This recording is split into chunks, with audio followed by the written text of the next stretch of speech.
তোমরা যা বলেছো আমি সব শুনেছি, তোমরা যা বলেছো সব সত্যই বলেছো, ঠিকই বলেছো।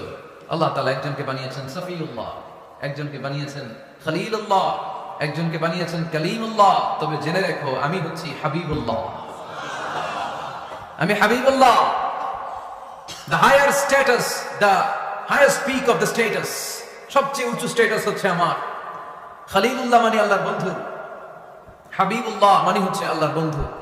কিন্তু খলিলুল্লাহ এমন বন্ধু যে বন্ধু আল্লাহকে খুশি করার জন্য কাজ করে, আর হাবিবুল্লাহ হচ্ছে আল্লাহর এমন বন্ধু যে বন্ধুকে খুশি রাখার জন্য আল্লাহ নিজেই কাজ করে।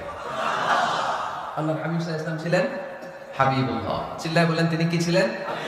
হাবিবুল্লাহ। এত মর্যাদা, এত সম্মান, এত স্ট্যাটাস গোটা বিশ্বের দ্বিতীয় কারো আছে? আল্লাহর হাবিব সাল্লাল্লাহু আলাইহি ওয়াসাল্লামের নুরানি চেহারার মতো চেহারা পৃথিবীর অন্য কারো আছে? কোন দিক দিয়ে আল্লাহর হাবিবের সাথে কোনো মানুষের কোনো ধরনের কম্পারিজন, তুলনা চলতে পারে?